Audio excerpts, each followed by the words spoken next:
number 429, which is very close to 500.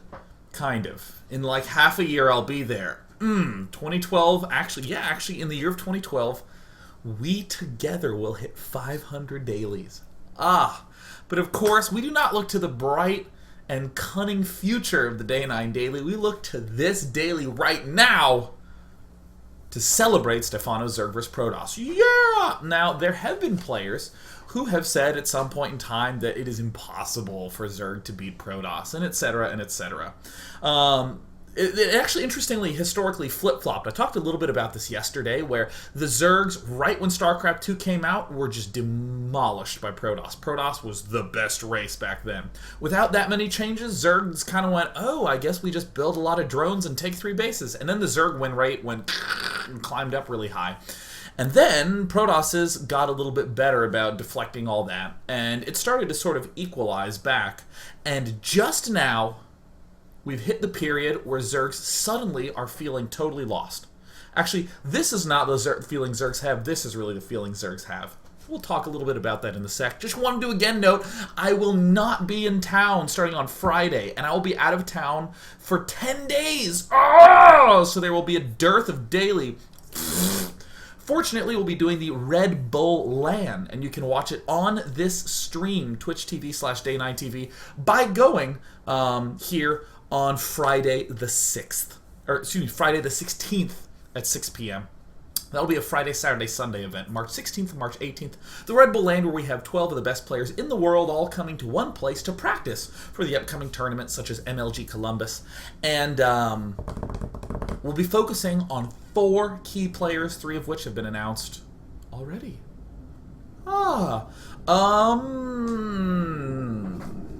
Is anything else happening in the StarCraft world that's awesome? Oh, yes. Feast is a beast from not really the East, but he's from Belgium. He has been smashing through his group at the IEM World Championships, much to my delight, because I always loved that the usual way of thinking is, well, if he's building Unit A, I must build the counter to Unit A. Or if he's building Banshees, I have to build Cloak to detect Banshees. The way Feast thinks is, if I'm losing to X, I better just attack before X even gets up off the ground. We've been seeing that beautiful aggression from his games all throughout. If you go to liquipedia.net or wiki.teamliquid.net, that's the same page. You can actually get a link to all his replays. So if you're a struggling Protoss bear, don't worry about it. You can literally get all the replays right now. Something that I've been doing. So, I really feel like I'm missing something else. I'm not. Fuck it. I nailed that. That was the greatest introduction of all time. Let's talk about Zerg vs. Protoss and the way that it has evolved in the meta game. In a general sense, if we ignore any kind of race or matchup, if we do the completely one-dimensional view and totally abstract it, well, not one-dimensional, it's actually highly dimensional, but it's just an abstract description of a way to play, it would be that who cares if my unit is countered by his unit? I can just expand a lot more and get a lot more of my units. And then it doesn't matter. Let's make it concrete. I can build nothing but roaches, and if you are going immortal, stalker, sentry with great force field placement, I can still overrun you, despite the fact that force field, stalker, immortal couldn't be a better combination against roaches. You can still win that by having overwhelming power. We've been seeing this happen in a whole slew of matchups. We have been seeing Marine Marauder against Zerg with no medevacs, just straight tier 1. Obviously very easily dealt with by banelings, by fungal growth. Until he has so many of them, we have an issue. It's exactly what we saw in yesterday's matchup. So, or yesterday's daily. So all of a sudden, in Zerg vs. Protoss, we have this idea of the roach mid-game. This is a very common thing that we see all the time. I can expand so much. For instance, in this game right here, that is our intro game, it's a game we've looked at before. If we come to the unit tab, we are just now hitting 12 minutes, and we see Rhett has 80 frickin' drones. Well, 79 frickin' drones. He's massing up roaches in the production tab. We see he's even starting to get some hydras and some other things. He has been doing fantastically. And this is the way that the Zerg vs. Protoss meta game has developed over time. That Zergs have realized that if they just start doing a whole bunch of huge pressure, I can pound you apart in that mid game, and most of the time the Protoss will either lose right there or be battered so badly that by the time the Protoss scraps a force together, me as the Zerg, I have 5 or 6 bases, and I am smashing faces. In addition to that, so that's this phase, in addition to that, we have this other phase, which is broodlord infestor. That feels really powerful. That seems nearly indestructible. I want to get there. But what we're seeing more and more and more and more recently is that this little narrow window between roach hydra putting all the pressure on, and then broodlord infestor and all that easy game closingness of that, is this transitional phase in between, where Protosses have finally learned to defend all the possible ways of dying, and then they just attack in this window right before our Protoss player gets his, or before our Zerg player gets his hive tech going, and we can take a lot of nice games. Now let me motivate this by just showing you that exactly happening. Okay, cool. Here is Liquid Red, who's talked about this even with me on a number of occasions. This period where, yeah, you know what, Rhett dealing with a little bit of harassment, but now he's moving forward. He's getting 2-2, and Rhett is no slouch. He has 1, 2, 3 hatches. He's actually going to be taking the gold, and then he's going to be taking this 5th. He has the 2-2 ups coming. He has range done for the hydralisks. The roaches actually have both speed and tunneling claws. They have both the upgrades. So wonderful. The 13-minute mark is now the maxed time for Zerg, and this is what Zerg generally does these sorts of huge attacks. If Protoss doesn't do a nearly exact type of defending here, he loses. State is doing a marvelous job. If you're curious about the specifics of this game and the way that this analysis should go, I actually did a daily on this very game. Is it just me, or is the sound a lot higher than usual? It's just me. I'm hallucinating again. I hate it when that happens. We did an analysis of this game a few dailies back. We, in particular, talked about why these sorts of attacks were good. It's not that we are thinking, holy crap, I'm about to win. And it's good because it wins. This forces the Protoss to have a specific type of defense. It forces the Protoss not to have too many Colossus, because we can either kill him or keep his numbers low. And as you might imagine, we've seen a lot of Zerg players do this. Oh, the instant I start seeing some Colossi in there, I'm going to go Corruptor with roaches. Stephano does this plenty. See all this goody goodness? Rhett is looking better and better and better. And in fact, State, you know, desperately having to rebuild some cannons. But now what I want to do is I want to pause right as this next attack is coming in. In general, what do we want when we're going hive? What do we want? What's our ideal? Envision the perfect composition and describe it. I don't want you to cut yourself short. You know, I don't want you to be one of those jaded people who's been dumped so many times. You're like, whatever, as long as she has a pulse, it's fine. I have no standards anymore. I don't care if she's, you know, completely bald and has only half a face. If she looks like a Picasso sculpture, whatever, it's fine. I don't want you to be one of those people. I want you to envision your ideal. I want you to envision, oh, she's so nice, she's funny, she plays StarCraft. I want you to do that with your hive tech, right? I want you to talk about broodlords with a lot of infestors, a ton of spine crawlers, 4 or 5 bases. List all these wonderful things off. List upgrades and all that good jazz. In particular, I want you to focus on these 3: spines, infestors, and broodlords. These are kind of the big 3 in terms of that mixture. So when we come here and we look at this, we want to be asking ourselves, how does Rhett get to that period of time? Or I should say, more generally, how does Zerg get to this period in time? Here's a moment that Zergs will struggle with a lot. Suddenly, as Liquid Rhett, we're realizing, yeesh, my opponent is building a lot of units. He's getting really strong. And I am almost maxed. How do I free up the necessary food to get up all of those broodlords? Very often a Zerg player will be maxed, like right now, and he will have to be struggling to get broodlords. Rhett manages to barely sneak the broodlords in, but suddenly there's this attack at his front door, and it's at this moment that most Zergs sigh and exhale of relief. But where are the infestors? Where are the spine crawlers? we're still focused largely on roaches and some other basic ground units as our primary force. And we see that in this moment where Rhett finally gets his killer broodlords up, or more generally, when Zerg is still struggling to get all their final death tech up, a slight misstep where we lose all our broodlords and suddenly, oh crap, we're in really rough shape. And now, because I know a lot of you have that kind of curiosity, Rhett does indeed win this game, but very barely, as State begins to march forward with an army of death. If you want another example of this, excuse me sorry for the frame loss. If you want another example of this exact thing happening, watch the GSL Code S Finals game number 1 between Genius and Dong Regu, two really good players. Genius defends on 3 bases, makes a push between 17 and 19 minutes with his Protoss Death Ball.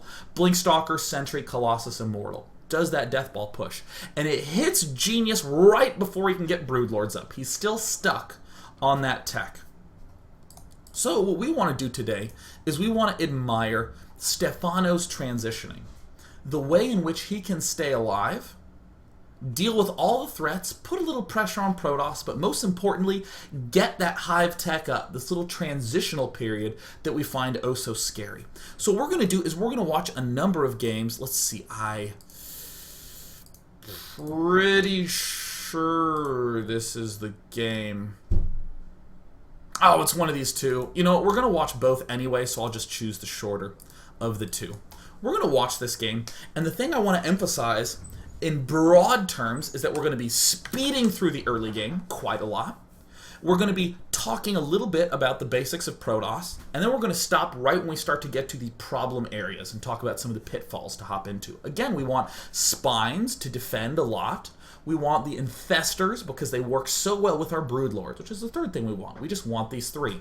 If I have just infestors and broodlords, he can easily counterattack and wander around or hit me when I'm weak, these sorts of things. So let's check it out. Oh, last thing I want to note, one of the big reasons spine crawlers are so important is that a Zerg is generally relying on lings and roaches to stay alive, to defend.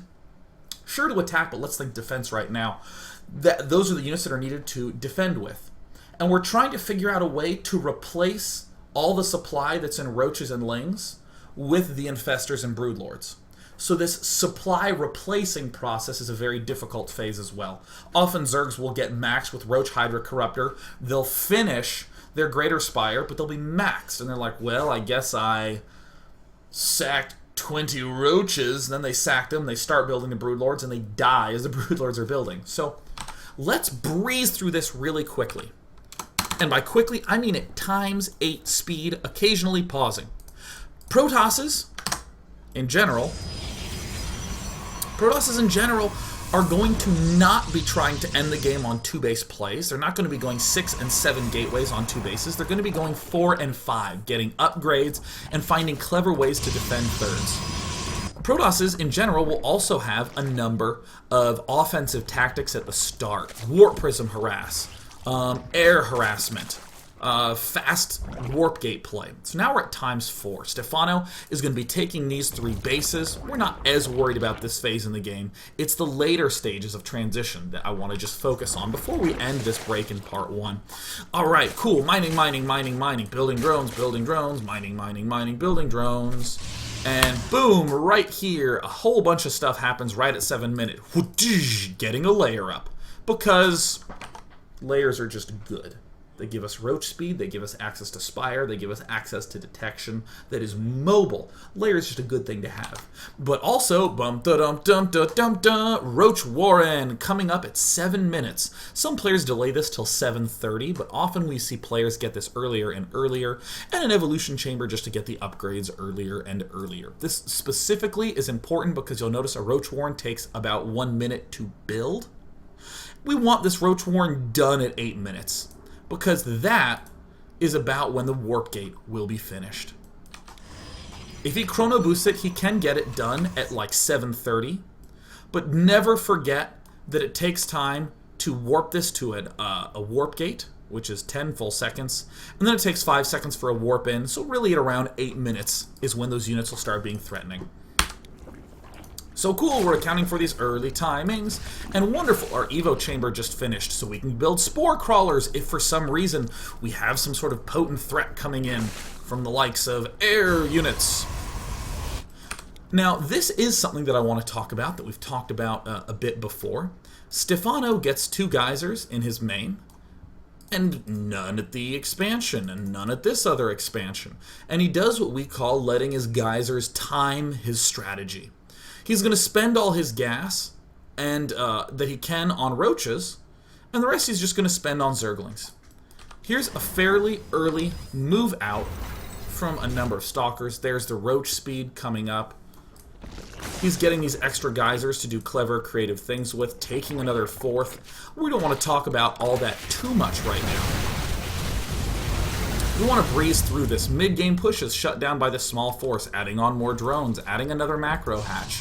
But we see Protoss not going for any kind of crazy early death. Now he's getting some more gateways. He's starting to get observers. But he's just gearing up to get whole bunch of gateways to defend a 3rd base. This is not some sort of brutal all-in. He's just going to be going Immortal Stalker with some sentries. Now here's the weird thing to note. I didn't tell you the exact timing of this because I'm trying to finish this before the end of part number 1, but he has a very early infestation pit. He's getting Ling upgrades, 1/1 upgrades. There is the pathogen glands. Come to the unit counting station with me. 20 roaches, and that's it. The rest is zerglings. And drones, obviously, but surprisingly few roaches. We often see players just hold that R button until they have like 50 roaches. And I mean, 50 is quite a literal number. You'll have like 70 drones. That's 70 food. You'll have like 3 or 4 queens. All right, cool. That's about another 10-ish food. And then you have 100 food of roaches. It's pretty typical for a lot of Protoss players. Maybe a little bit of food of zerglings in there, but it's pretty typical. But surprisingly few roaches at this point in time. In fact, we're basically getting our infestors very early. We do some poking and prodding. I mean, we can envision ourselves doing some type of Ret-esque bust-in right now. But instead what we see Stephano do is he goes expand, spines, and infestor. He has not even begun the hive tech yet. He has actually preempted a number of possible strikes that the Protoss player can do by just building these spines. When does the big death push comes? Around 17 to 19 minutes. So here we see that we don't have range, we don't have extended thermal lance, we don't have this Colossus tech done. In other words, the only way that Master could possibly put pressure on us, if he's taken a 3rd, the only way he can both take a 3rd and put pressure on us is without the use of Colossus. So this is actually a fairly safe way for Stephano to do this tech. Sees the 3rd base, already is getting these early infestors, and then just spines it up. What if he didn't see this base and he was committing to the early infestors? Easy. We're going to go Roach, Ling, Infestor against a fairly small and predictable army of Colossi. Now, the fact that he's getting 2 spires, I don't really care to mention, but whatever. He's going to be getting hella crazy upgrades, and as he is teching up, I want you to just note that this spire is just in line with him being able to get, ordinarily I would say greater spire, but instead he's going for 1/1 upgrades. But either way, his hive is finishing just in time for him to get some sort of greater spire up. Pretty easy. We have gotten to the greater spire tech, and now for the next few minutes, I want you to envision what could possibly be a threat to us. Well, I mean, if he's doing some sort of basic blink push, well, no, that's going to be pretty hard. We have infestors, we have zerglings, we have spines. What if he gets a small number of colossi? Well, we have 19 broodlords, and thank God we had the food availability to do that, because we just did a little defending and did a little pressure with the roaches. And look at this absurd count in the drone department. This is really the big key. We're going to again look at all these in quite a lot of detail in the second parts, but it's at times like these when we pause and look at these details that we go, wow, he's literally going drone spine crawler. That's 16 drones in production with 87 drones on the field. He's going to break 100 drones. But he also has 6 bases versus Protoss. Does a little bit of pushing. Takes some Colossi out. Hoo-hoo, a friendly hoo-hoo from Master. And Stephano now is in literally total control at this point in time. I really strongly think he should have gotten the Greater Spire a touch earlier, which we will no doubt see. But look at this wonderful infestor broodlord force. We had the spine crawler up well in time. And the one thing that we may have lost was the opportunity to try to end this game really early on with some crazy mid-game tactics. It's so easy to become obsessed with those mid-game tactics, but Stephano just puts on the ever slightest bit of pressure in that mid-game, and then transitions pretty smoothly to this broodlord tech. And now here he is, has plenty of money to do this crazy 228 of 200 business, and now has 17 spine crawlers. Oh, excuse me, 18 broodlords coming up. And the game ends shortly after this. Like, really shortly. Yeah. Oh, yeah. Okay, cool. What have we seen so far in this part number 1? We got the chance to get some motivation for this issue with Zerg vs. Protoss by showing a game where there was this difficulty joining the hydra roach corruptor mix with the broodlord infestor mix. And then we also talked about the GOM TV Star League Finals, where this literally happened in Game 1 with, in my opinion, the best Zerg in the frickin' world. And then we saw Stephano with a nice, smooth, easy, clean transition, and managed to have an answer for seemingly everything that we could look at, and then got all the key pieces of tech up, as well as a billion expansions. And we saw some funkiness going on there, but we saw the big important pieces, the very early infestors, getting those spires up quite late, delaying those a good chunk, and getting a whole bunch of drones.